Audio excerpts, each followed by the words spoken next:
viewers and students.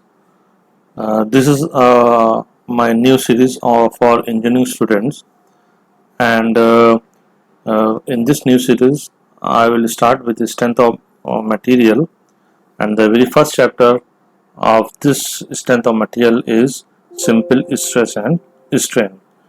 So what topic I am going to cover? Let's see the concept summary, starting with elasticity, stress, types of stress, strain, Hooke's law, modulus of elasticity, deformation of a body due to force, and at the end of this lecture we will have some numericals. Now, starting with the elasticity, because elasticity is one of the most important property of all the engineering materials, engineering as well as non-engineering materials, and we all know that it is the ability of an object or a material to resume its normal shape after being stretched or compressed. Coming back to this very technical definition, somewhat in more descriptive way, is elasticity is the property of a material by virtue of which it restores its original shape, and we can say it is the ability of a body to resist a distortion influence and to return to its original size and shape when that influence or force is being removed. So basically it is related to the deformation, and important point in deformation is that while the force is being applied, the material is being deformed, but at the same time the moment you remove the force, the body should come at its original position. So you can say the restoration of the shape, or you can say retention of its original shape, is directly related to the elasticity. Now, this is one of the most important question regarding elasticity. Which is more elastic, rubber or steel? And there is always a misconception regarding elasticity. The moment elasticity come in our mind, we just think, as the photo was earlier was showing, was a rubber band, and we think that the more rubber band stretches, the more elastic it is. But actually it is not the case, and why it is not the case we will see in the next slide. So this is the misconception regarding elasticity, and remember one thing, that stretchiness is not the elasticity. That is very important. Again, stretchiness of anything, of any material, does not equals to its elasticity. It may happen the material stretches too much, but it may be very least elastic, and it is similar to our concept here, and we can say that elasticity, it is the property of a material regarding elongation only. So in a sense we can say that the material which elongates more with or without external force, or we can say with or without less amount of force or large amount of force, then it can be said that it is stretchiness. And elasticity is the property of material regarding regaining its original shape only. So you can see the very difference between stretchiness and elasticity, and they both are not equal.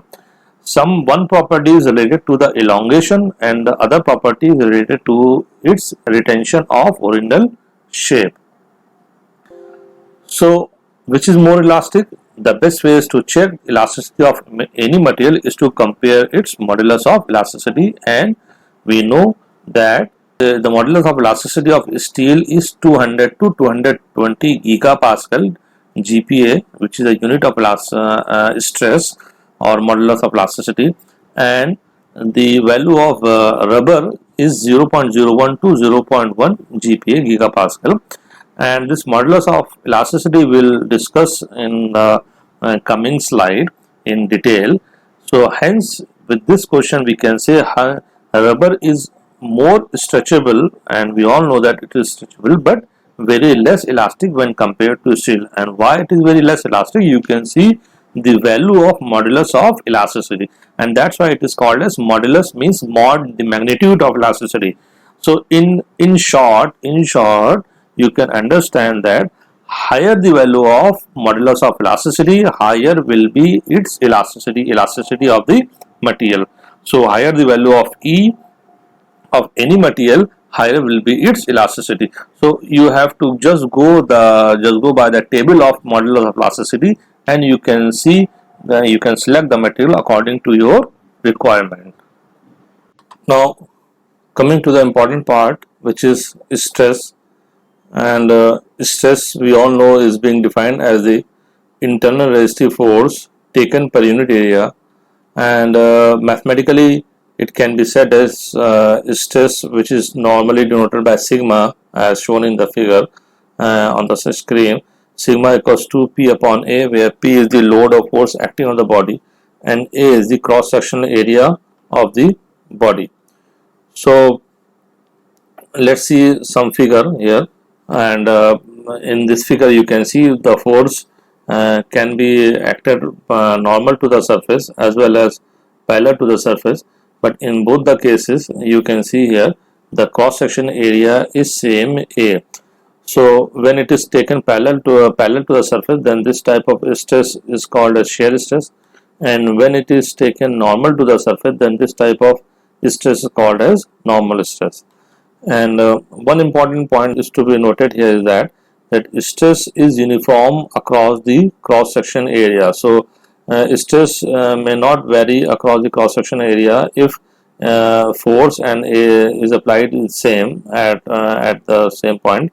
So stress doesn't vary across the cross section area, and that's why the role of stress while designing any component in engineering is very important, and this is considered in a static designing. Coming to our next slide, which is the unit of stress, and in SI system, which is standard international system, the unit of stress is Pascal, which is equal to 1 Newton per meter square. And in SI system, we all know that the unit is being selected on the name of famous scientists, just like Pascal, and the unit of force is Newton. And so in the SI system, this unit is taken, or unit of stress is taken in Pascal. However, they both are equal. 1 Pascal equals to 1 Newton per meter square. And but in actual practice, we use bigger units because that is megapascal and gigapascal, which is equals to 1 megapascal equals to 1 Newton per mm square, and 1 gigapascal equals to 1 kilonewton per mm square. And this is normally chosen MPa, 1 megapascal, as a unit of stress, because most of our dimensions in of our engineering components is in mm. So they're not in meter. The cross section area is always taken in mm square. Just like, for example, a shaft of 10 mm, a shaft of 20 mm or 30 mm, you don't take a shaft of 1 meter. So in that is the reason this unit of stress is normally taken as megapascal, which is the most convenient unit. One important again part is the difference between stress and pressure. You will find there are only few occasions in science when mathematically you will get the same result, because mathematically the both are same. Stress equals to force upon area and pressure equals to force upon area. So formula wise they both are same, and even the unit is same, but there is some difference because there is two different terminologies, stress and pressure. So there I have shown here some difference, and the one important difference is that stress can be parallel as well as perpendicular, whereas pressure is always normal to the surface. And another is pressure is exerted externally, whereas stress is developed internally. Stress can be either positive or negative, whereas pressure is always positive. So these are few differences I have discussed here. Now types of stress, basically there are two types of stress, normal stress and tangential stress. Normal stress is the stress when the force applied on the surface is normal or perpendicular to the surface. These are two types, tensile and compressive. And another is tangential stress, and tangential stress is parallel to the surface. When the stress is parallel to the surface, then it is called tangential stress. And there is only one example, shear stress. So shear stress and tangential stress are the same thing. Shear stress is normally denoted in tau, whereas tangential stress normally denoted as sigma t. Now tensile stress, as I have defined, that tensile stress is always taken away from the body, as shown in the figure. This P is away from the body, therefore it is called as tensile stress. And compressive stress is always towards the body. This P is towards the body, therefore this is called as compressive stress. And in this you can see the length is shortened but width increases, whereas in tensile stress you can see length increases and width decreases. So the information why there is also difference between tensile and compressive stress. Now coming to the strain, we know the ratio of change in length to its original length is called as strain, and strain is normally denoted by epsilon, and epsilon you can see is the ratio of delta L upon L. So therefore strain has, since it is a ratio of two length, therefore it has no unit, and delta L is the change in length, whereas L is the original length.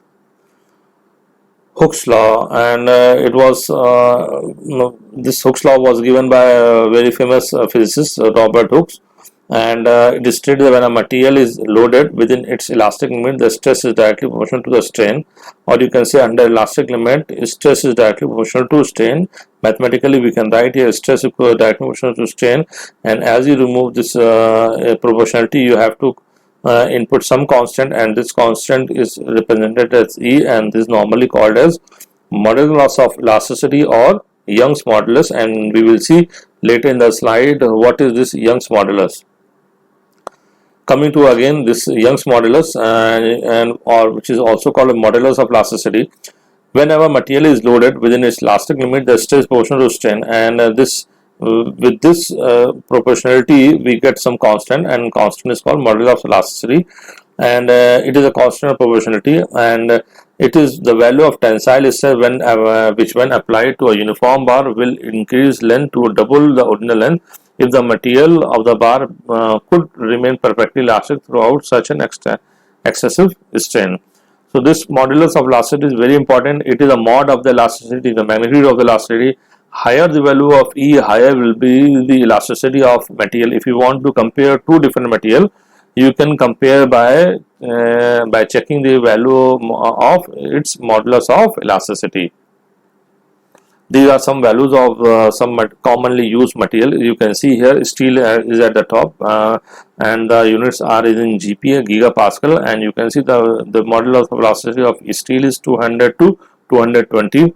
Wrought iron is from 190 to 200, cast iron is 100 to 160, copper is somewhere 90 to 110, brass is from 80 to 90, aluminum 62, and timber is from 9 to 19. And at the top you see we have steel, and that's why steel we live in a steel age. This age is called as steel age, steel era, and this is the most commonly used engineering material nowadays, and the very reason you can see here due to its modulus of elasticity, which is highest among these seven materials, and that's why it is most widely used.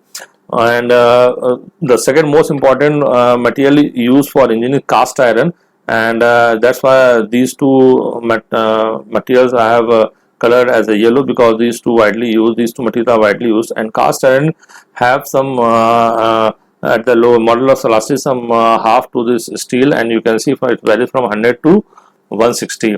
And the reason why cast iron is used because its melting point is very less, close to 1200 degrees centigrade, 1175 to be very precise degrees centigrade, 1175 degrees centigrade. And the reason why cast iron is used because at lower temperature, at melting point is low compared to steel, which is above 1500 degrees centigrade, and this can be easily casted at lower temperature compared to steel, and that's why it is widely used as a cast iron. Now the last topic in this simple stress strain is deformation of a body due to force, and consider a body subject to a tensile stress. Let P be the load or force acting on the body, L is the length, A is the cross section area of the body, sigma stress induced in the body, E is modulus of elasticity of the material of the body, and epsilon is strain, delta L deformation of the body. And we know that E equals to sigma upon epsilon, which is stress upon strain, and stress can be written as P upon here load upon area. and strain can be written as delta L upon L, change in length upon original. By arranging the term, we can get delta L, which is the deformation length, which is our topic. Deformation of body, deformation length is delta L, and delta L equals to PL upon AE. Again, P is the load, L is the length, A is the area, E is the area of cross section, E is the modulus of elasticity. Assuming the modulus of elasticity is same everywhere, and that's why two assumption is always taken in engineering. When the material should be homogeneous and material should be isotropic. Let's have some numerical, and we will deal with problem 1. The problem 1 states that a hollow cylinder of 2 meter long has an outside diameter of 50 mm and an inside diameter of 30 mm. If the cylinder is carrying a load of 25 kN, find the stress in the cylinder. Also find the deformation of the cylinder if the value of modulus of elasticity of material is 100 gigapascal. So you can see here we have a cylinder which is 2 meter long and outside diameter of 50 mm, inside diameter of 30 mm, and cylinder is carrying a load of 25 kilonewton, and the elasticity of the cylinder is 100 gigapascal. So first of all, the solution you can see here. First note down all the values and convert into convenient unit, and our convenient unit will be mm, and so a meter is being converted into mm, so that we get we convert all the dimensions in mm.